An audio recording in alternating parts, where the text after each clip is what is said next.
చాలా రోజులైంది మీ అందరిని కలిసి. Shoot formalities, post production formalities అన్నీ ఆల్మోస్ట్ అయిపోయినాయి. సో Jan 12th గ్రాండ్ రిలీజ్కి రెడీ అవుతున్నామని ఒకసారి మీ అందరితో షేర్ చేసుకుందామని ఈ ప్రెస్ మీట్ పెట్టాము. బాలకృష్ణ గారిని ఈ లాస్ట్ 20-30 ఇయర్స్లో ఎప్పుడూ ఇట్లాంటి విజువల్స్తో చూసి ఉండరు అని అంత షూర్గా చెప్పి అంత బాగా సినిమా వచ్చిందని నేను నమ్ముతున్నా. నిన్న తమన్ యూఎస్ వెళ్ళక ముందు ఫస్ట్ హాఫ్ చూపించాడు మాకు స్కోర్తో పాటు. ఆ ఫస్ట్ హాఫ్ చూసిన తర్వాత అనిపించింది ఎక్కడికి వెళ్ళి అవుతుంది అనేది ఒక హోప్, చాలా పెద్ద సినిమా అవుతుంది అని. సో వెరీ కాన్ఫిడెంట్గా ఉన్నామని ఒకసారి మీతో షేర్ చేసుకుందామని press. Same question paper, same answer sheet నాది కూడా. చాలా బాగా వచ్చింది. పోస్ట్ ప్రొడక్షన్ అంతా స్వింగ్లో జరుగుతుంది. ఫస్ట్ హాఫ్ RR అయిపోయింది. సో సెకండ్ హాఫ్ తమన్ మళ్ళీ ఇవాళ రీల్ బై రీల్ చూపిస్తున్నారు. సో ఖచ్చితంగా మేము అందరూ ఏదైతే హై ఫీల్ అవుతున్నామో, బాలకృష్ణ గారిని మాస్తో పాటు అందంగా చూపించాలని మేము ఏదైతే ఇంటెన్షన్తో మొదలెట్టామో, బ్యూటిఫుల్ ఎమోషన్ ఉంటుంది, ఎంటర్టైన్మెంట్ ఉంటుంది. అలానే యాక్షన్ అంటే మీకు ఆల్రెడీ మీరు ఎక్స్పెక్ట్ చేస్తున్న దానికంటే చాలా బ్రహ్మాండమైన యాక్షన్ ఎపిసోడ్స్ ఉంటాయి దీంట్లో. సో Jan 12th కోసం అందరిలాగే మేము అందరూ వెయిట్ చేస్తున్నాం.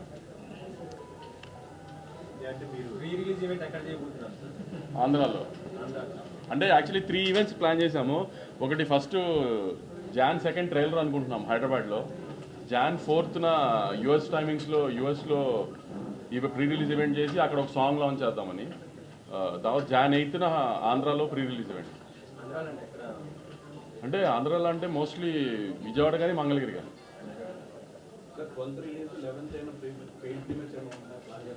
సంక్రాంతి సినిమాలకి పెయిడ్ ప్రీమియర్స్ అవసరం. చెప్పాను కదా లాస్ట్ టైం మనమే చాలాసార్లు డిస్కస్ చేసుకున్నాం. 4 o'clock నుంచే.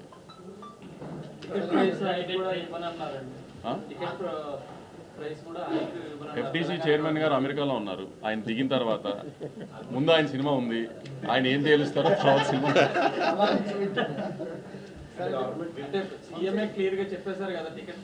అదే సార్, ఇప్పుడు మీకు చెప్పిందే నేను వింటాను కదా. నేను కొత్తగా నాకేం చెప్పరు కదా సపరేట్గా. సీఎం గారు చెప్పేశారు ఓకే. ఇప్పుడు FTC చైర్మన్ గారి సినిమా నాకంటే ముందుంది, ఆయన ఏం తేలుస్తారో మాది అదే కదా.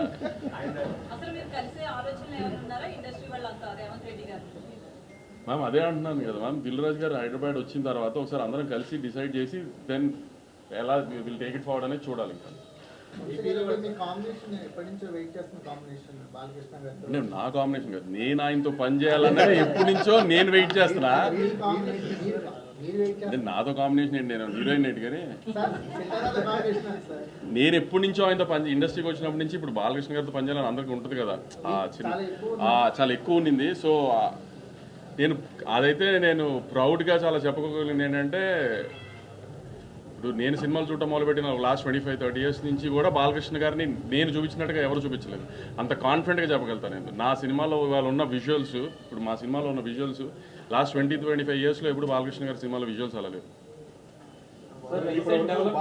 సినిమా పరిశ్రమ మీద ప్లస్ కానీ మైనస్ కానీ ఉండే అవకాశం ఉందా? రీసెంట్ డెవలప్మెంట్స్ అంటే దేని గురించి? అల్లు అర్జున్ గారి అరెస్ట్ బయటకు రావడం. సార్ ఒక్క డాకు మహారాజ్ గురించే మాట్లాడుకుందాం ప్లీజ్. నేను అందుకే పేరు చెప్పలేదు కదండి. రీసెంట్ డెవలప్మెంట్, నాకు రీసెంట్ డెవలప్మెంట్స్ అంటే సినిమా మీద ఏమైనా అది ప్రభావం అసలు వద్దా సార్? అసలు ఆ ఎలిమెంట్ బాబీ గారు పోస్టర్స్ చూస్తే మళ్ళీ చైల్డ్ సెంటిమెంట్ ఉంది, పాప సెంటిమెంట్ కనిపిస్తుంది పోస్టర్. గత సినిమా కూడా బాలకృష్ణ గారి సినిమాలో కూడా ఎపిసోడ్ ఉంది. అది మొత్తం ఎంటైర్ సినిమాలో ఒక ఎపిసోడ్ కింద ఉంటుంది పాప. అదే చెప్పాను కదండి, సినిమా మొత్తంలో బ్యూటిఫుల్ ఎంటర్టైన్మెంటు, పాప ఎమోషను, అలానే మిగతా యాక్టర్సెస్ లైక్ శ్రద్ధా శ్రీనాథ్ గారు కావచ్చు, ప్రజ్ఞ కావచ్చు, అలానే బాబీ డియోల్ కావచ్చు, అందరికీ ఇంపార్టెన్స్ ఉన్న క్యారెక్టర్లే ఉంటుంది. కథ ఎక్కడో కొండలో కోయలు సంబల్ లోయ ప్రాంత కథ తెలుగు వాళ్ళకి ఎలా కరెక్ట్ అవుతుంది అసలు? మీరు విక్రమార్కుడు చూసారా గురుగారు? మీరు సినిమా చూస్తే ఎక్కడ ప్రాంతంలో జరుగుతుంది, ఎలాంటి ఎమోషన్స్ ఉన్నాయి, మన కథ కథ అనేది మీకు అర్థమైపోతుంది. పార్ట్ 1 ముందు చూద్దామండి, తర్వాత పార్ట్ 2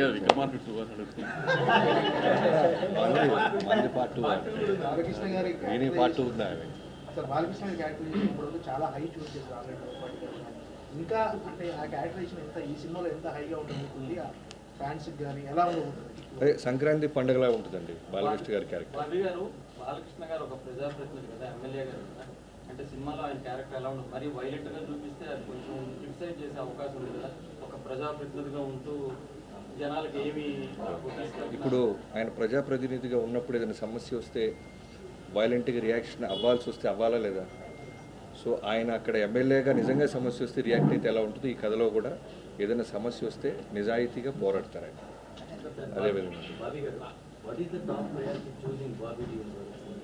చాలా మంది ఉన్నారు కానీ సెలెక్ట్ చేసుకునే కారణం అంటే ఈ కథకి ఆ క్యారెక్టర్ డిమాండ్ చేసిందండి. ఒక నార్త్ ఇండియాలో బాబీ డియోల్ గారు లాంటి క్యారెక్టర్ ఉండాలనేది మేము ముందు నుంచి అనుకున్నాం. ఇన్ఫ్యాక్ట్ యానిమల్ కన్నా 4 months ముందే మేము కథ చెప్పడం లాక్ చేయడం జరిగింది. అంటే యాక్షన్ నార్త్లో యాక్షన్ సినిమాలు ఆడుతున్నాయండి బాగా. ఇది కూడా యాక్షన్ ఆ సైడ్ ఏమన్నా ప్లాన్ ఉందా? తెలుగు రిలీజ్ తర్వాత ఫస్ట్ తెలుగు రిలీజ్ చేసిన దాని తర్వాత ప్లాన్ చేద్దాం మరి 1 week తర్వాత. రాజుగారి 2 సినిమాలు ఉన్నాయి సంక్రాంతికి, థియేటర్స్ విషయంలో ఏమైనా ఇబ్బంది ఉంటుందా? అంటే రాజుగారికి 3 సినిమాలు నైజాం ఆయనే కదా. సో రాజుగారు ఎప్పుడైనా ఆయన సినిమాల కంటే నా సినిమాకి ప్రయారిటీ ఎక్కువ ఇస్తారు. సో నాకు ఆయనతో ఆ విషయంలో ఎప్పుడు ప్రాబ్లం ఇప్పుడు యాజ్ అ ప్రొడ్యూసర్గా బెనిఫిట్ షోస్ అది పక్కన పెడితే టికెట్ రేట్ హైక్ వల్ల ఉండడం వల్ల లేకపోవడం వల్ల ప్రొడ్యూసర్స్కి ఎంత ఫరక్ పడుతుంది కలెక్షన్స్? అది ప్రొడ్యూసర్ పాయింట్ ఆఫ్ వ్యూ కాదు. ఇప్పుడు ఎప్పుడైనా టికెట్ హైక్ ఎందుకు అడుగుతామంటే బడ్జెట్ మేము అనుకున్న దానికంటే ఎక్కువ అయ్యి ఈ సినిమాకి ఇంత బడ్జెట్ పెడితేనే ఈ సినిమా విజువల్ అలా వస్తుంది అని అనుకున్నప్పుడు కొంచెం ఎక్కువ ఖర్చు పెట్టినప్పుడు అప్పుడు టికెట్ హైక్ అడుగుతాం. ప్రతి సినిమాకి టికెట్ హైక్ అడగం కదా. సో ఏ సినిమాకి ఆ టికెట్ హైక్ అవసరమో అనుకుంటామో ఆ సినిమాకి డెఫినెట్గా అడుగుతాం. అయితే అందులో కూడా స్టార్డమ్ ఉన్న హీరోలకే హైక్ అడగడం జరుగుతుంది. సో ముఖ్యంగా బడ్జెట్ లో హీరోలు ఎక్కువగా తీసుకోవడం వల్ల ఎఫెక్ట్ అవుతుంది అనుకోవచ్చు. అది తగ్గించే ఆలోచనలు ఏమన్నా ఉందా? అది మీరు హీరోలను అడగాలి మేడం. నన్ను అడిగితే నేను ఏం చెప్తాను చెప్పండి. నేను ప్రొడ్యూసర్గా హీరోలు అడిగింది ఇవ్వడం మా బాధ్యత అండి. ఎందుకంటే పోస్టర్ మీద ఉండేది ఆయన. ఇప్పుడు బాలకృష్ణ గారి సినిమా అంటున్నారు, తర్వాత బాబీ సినిమా, తర్వాత సితారా సినిమా అంటారు కదా. బాలకృష్ణ గారి సినిమా అన్నప్పుడు హీరో సినిమా కదా. ఫస్ట్ ఆయన హ్యాపీ చేసిన తర్వాతే కదా ఏదైనా హీరో తర్వాతే కదా ఏదన్నా హీరో వల్లనే కదా టికెట్ దిగేది. ఈ సినిమాకి బాలకృష్ణ గారు ఎంత తీసుకున్నారు? మీరు ఇలాంటి సోషల్ మీడియాలో కాంట్రవర్సీ నడుస్తుంది. యూఎస్ డిస్ట్రిబ్యూటర్ 3 సినిమాలకి ఇప్పుడు సేమ్.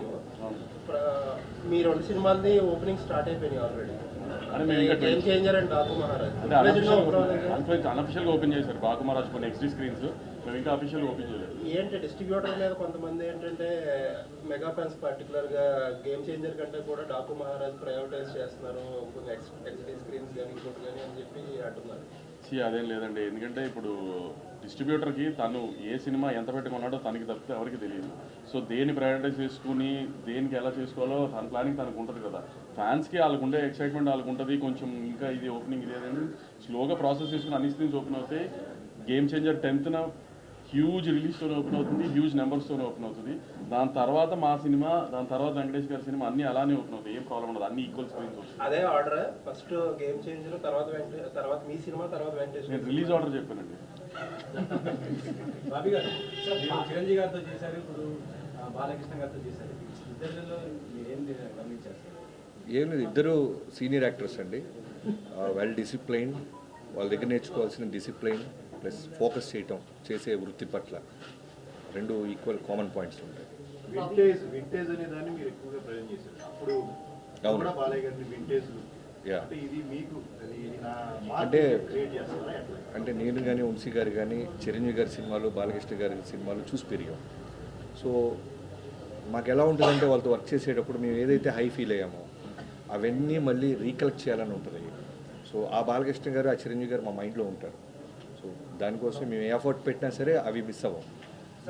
మీరు మెగాస్టార్ చిరంజీవి గారి అభిమాని అని చెప్పి బాలయ్య గారితో సినిమా చేసేటప్పుడు ఇది ఒక ఛాలెంజింగ్ టాస్క్.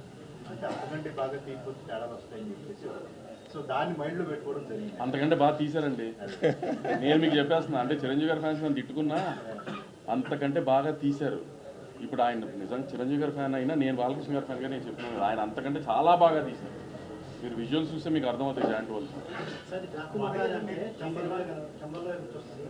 అక్కడ బందిపోటు దొంగలు, పూలం దేవి లాంటి characters same time robin hood తర క్యారెక్టర్ కనిపిస్తుంది. ఈ సినిమా కోసం మీరు ఆయన స్టోరీ తీసుకున్నారా లేదంటే ఆయన ఫిక్షన్ యాడ్ చేశారా? మీరు చేసిన రీసెర్చ్ చేయండి. మాకదేనండి కంప్లీట్గా. మేము రాసుకున్న క్యారెక్టర్, మేము రాసుకున్న వరల్డ్ అదంతా. సో డాకు ఒరిజినల్ డాకు మహారాజ్ సంబంధం లేదు, బాలకృష్ణ గారు దాని తర్వాత దీన్ని ఫాలో అవ్వాలి మిగతా డాకు బాబీ గారు విక్రమ్ సల్మాన్ అనుకున్నారు కదా, ఆ క్యారెక్టర్ తీసేసి ఆయన ప్లేస్ లో లేడీ క్యారెక్టర్ ఆ కథ వేరండి యాక్చువల్గా. ఇనీషియల్గా చాలా కథలు అనుకుంటాం కదా పూజకు ముందు. సో ఆ కథలో వన్ ఆఫ్ ద కథ అది. పూజ తర్వాత జరిగిన కథ ఇది. అంతేనా? అంతే. బాబీ గారు యాక్చువల్గా బాలకృష్ణ గారి సినిమా అంటే బాలకృష్ణ గారి లుక్స్ గురించో, డైలాగ్స్ గురించో, యాక్షన్ ఎపిసోడ్స్ గురించో ఎక్కువ మాట్లాడుకుంటాం మనం. బట్ వంశీ గారు అవన్నీ కాకుండా విజువల్స్ అంటారు ఫస్ట్ దగ్గర నుంచి. ఏంటి ఈ మార్పు కారణం? అంటే అదే మేము స్టార్ట్ చేసే ముందు నేను వంశీ గారు క్లియర్గా చాలా రోజులు మేము అనుకున్న మోటివేషన్ ఏంటంటే, ఇంటెన్షన్ ఏంటంటే, బాలకృష్ణ గారి సినిమాలు డైలాగ్స్ కోసం వస్తారు, యాక్షన్ ఎపిసోడ్స్, ఓన్లైనర్స్ ఉంటాయి. అవి వాటన్నిటితో పాటు మనం ఏదో స్పెషల్గా చేయాలి బాబీ. అంటే విజువల్గా, అంటే ఇప్పుడు మనం ఏదో మలయాళం ఫిల్మ్ చూసినప్పుడు, తమిళ సినిమా చూసినప్పుడు, హాలీవుడ్ ఫిల్మ్ చూసినప్పుడు మనం ఓ 2-3 రోజులు సినిమా ఆఫీస్లో మాట్లాడుకుంటారు డైరెక్టర్లు కానీ రైటర్లు కానీ, ఇలాంటి ఎపిసోడ్ మనం ఎందుకు అచీవ్ చేయలేకపోతున్నాం. సో ముందు దాన్ని కొడదాం, బలంగా కొడదాం. మన విజువల్ గురించి ఇంకో పక్క రాష్ట్రం కూడా మాట్లాడుకోవాలి కదా. తెలుగు సినిమాలు పెరుగుతున్న స్పాన్ మీకు అర్థమవుతుంది, మీ అందరికి తెలిసింది. సో ఎంతసేపటికి డైలాగులు లౌడ్గా కథ చెప్పడం కన్నా ఒక సెటిల్డ్గా బాలకృష్ణ ఓకే ఆయన అడిగాడు కాబట్టి ఆయన చెప్తున్నాడు. సో సరే, సో లౌడ్తో కథ చెప్పడంతో పాటు ఒక అందంగా విజువల్ ఎందుకు చెప్పకూడదు. ఇప్పుడు బాలకృష్ణ గారితో ఎలా ఉంటుందంటే, ఓ డైరెక్టర్ ఏం చెప్పినా దానికి 100కి 100% చేస్తారు ఆయన. సో అలాంటి హీరో దొరికినప్పుడు సెటిల్డ్గా అందంగా ఒక వరల్డ్ క్రియేట్ చేద్దామని ఒక ప్రయత్నం చేసాం, అది అచీవ్ చేసాం. ఇవాళ రోజున మేము ఎంత ధైర్యంగా ఉన్నామంటే, ఒక బ్యూటిఫుల్ కథతో పాటు ఒక ఫ్యాంటాస్టిక్ విజువల్గా పక్క రాష్ట్రం వాడు కూడా ఇన్స్పైర్ అయ్యే విధంగా మేము సినిమా తీసామని మేము బలంగా నమ్ముతున్నాం. మీ అందరికీ అది జాన్ 12న రీచ్ అవుతుంది. అసెంబ్లీలో సీఎం గారు బెనిఫిట్ షోలతో అడిగారు మీరు ఫోన్ చూసుకుంటున్నప్పుడు అడిగారు.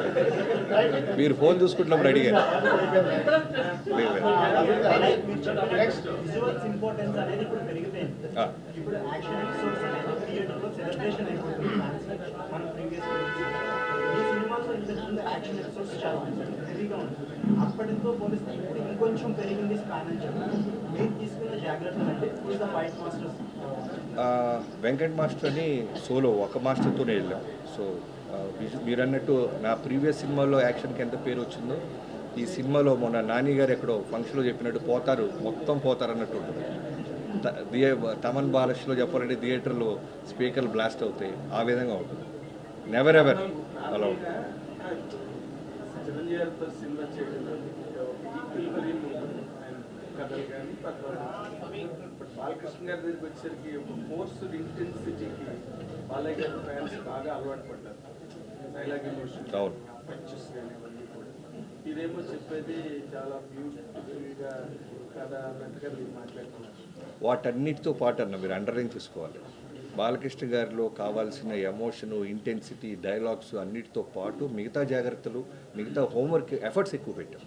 అంటే ఈ క్యారెక్టరైజేషన్ చేయడానికి ఎన్ని సినిమాలు బాలకృష్ణ గారి కెరీర్లో వచ్చినా, బాలకృష్ణ గారి కెరీర్లో ఎన్ని సినిమాలు వచ్చినా, ఒక సమరసింహారెడ్డి, ఒక నరసింహారెడ్డి, అఖండ, లెజెండరీ సినిమాలన్నీ పట్ మన గుర్తొచ్చాయి. వాటిని క్రాస్ చేసినప్పటికే డాకుమారానికి వాల్యూ బై ఎనీ స్ట్రెచబుల్. అది కథ పరంగాన, టేకింగ్ పరంగాన, treatment, characterisation, all that is your conception. దీంట్లో ఏ రేంజ్లో దీన్ని మీరు ఆడియన్స్ బాలయ్య గారి ఫ్యాన్స్ చెప్తే ఇది ఇలా కొడుతున్నాను ఇందాక చెప్తున్నారు. మీరు చెప్పిన 4 సినిమాల కంటే బెటర్ సినిమా.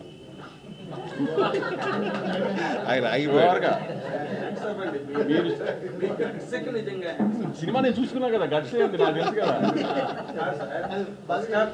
ఇంటర్వెల్లోనే మీరు ఫోన్ చేసి వంశీ అఖండ కంటే బాగుందనో, లేకపోతే లెజెండ్ కంటే బాగుందనో మీరు నాకు చెప్తారు చూడండి. ఇంటర్వెల్లోనే ఫోన్ చేసి చెప్పేస్తారు. సినిమా ఏదాకా వెయిట్ చేయరు మీరు, అంత బాగుంది సినిమా. డిజైన్ గురించి చెప్పండి. అది 2-in-1 ఉంది, గన్ ఉంది,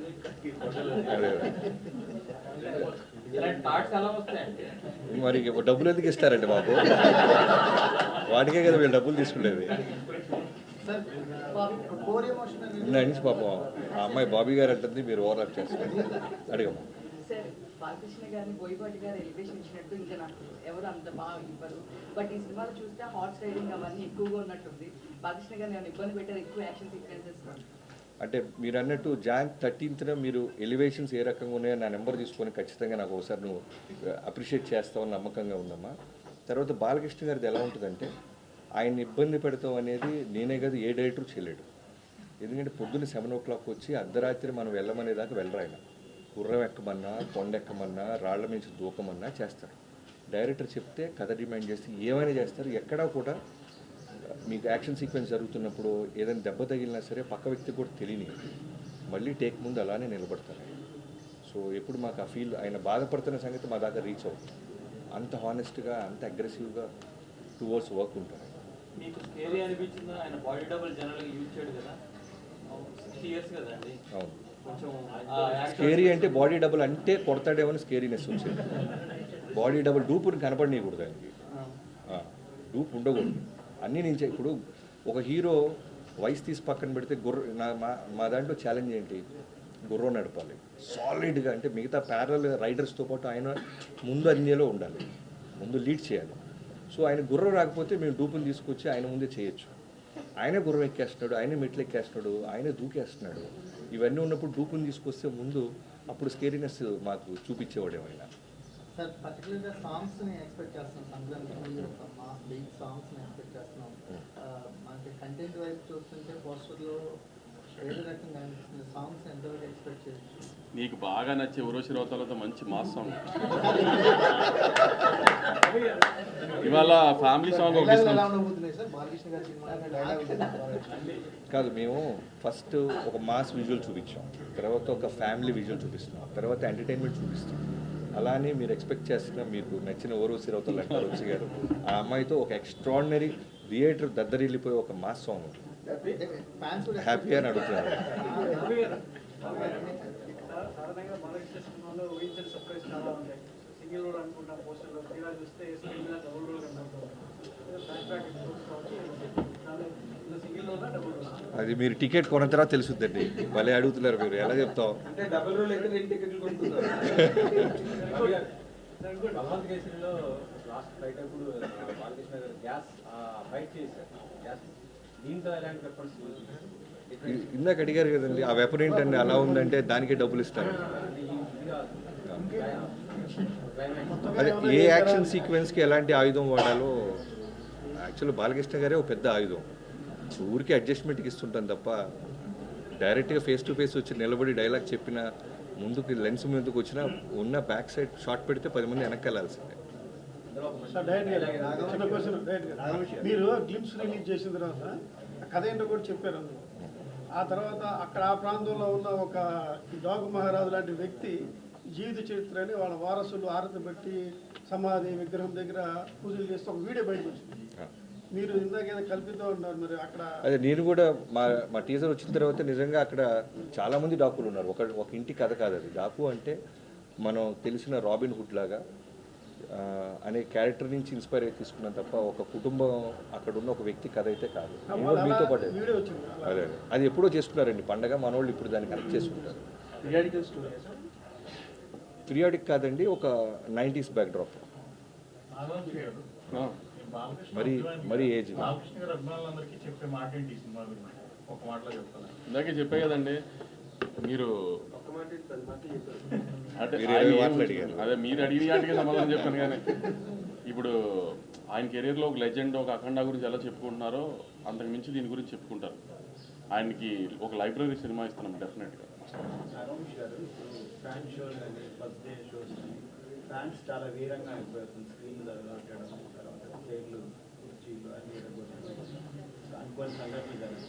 అంటే ఇప్పుడు ఇలాంటి పరిస్థితుల్లో హీరోలకి ప్రొడ్యూసర్లకి కొంచెం బాధ్యత పెరిగింది. అంటే ఈ సినిమా ఇట్లాంటి సంఘటనల తర్వాత మీరు ఎలాంటి జాగ్రత్తలు తీసుకుంటారు? సార్ ఆ నిమిషాన్ని అక్కడ ఎమోషన్లో ఏదైనా జరిగితే దాన్ని ఎవరు మేము ఆపలేము కాబట్టి దానికి ఆమె కేర్ తీసుకుంటామంటే మ్యాక్సిమం ఇంకా జాగ్రత్తలు తీసుకునే ట్రై చేస్తాం తప్పితే అక్కడ ఈ ప్రతిదాన్ని ఇంకా మేము దీన్ని ఆపగలుగుతాం, దీన్ని లేకపోతే దీనికి రెస్పాన్సిబిలిటీ తీసుకోగలుగుతామంటే ఏ నిమిషాన్ని ఎక్కడ ఏం జరుగుతుంది అనేది ఇన్ని ఇన్ని థియేటర్స్లో 1000 పైన థియేటర్స్లో రిలీజ్ అవుతున్నప్పుడు ఏ థియేటర్లో ఎక్కడ ఏం జరుగుతుంది అనేది నేను నిజంగా మేము ఫాలో అప్ చేయగలుగుతాం అనేది చెప్పినా కూడా ఆమె ఎవరు నమ్మే విషయం కాదు కదా. సో ఎక్కడైనా ఏదో జరిగితే దాన్ని కేర్ తీసుకోవడం చేయగలుగుతాం తప్పితే ఎంత మాక్సిమం అవాయిడ్ చేయడానికి ట్రై చేయొచ్చు, అవాయిడ్ చేస్తాం. కానీ ఎక్కడన్నా చిన్న అక్కడ ఇక్కడ యాక్సిడెంట్ జరిగితే మన చేతుల్లో ఉండవు కదండి.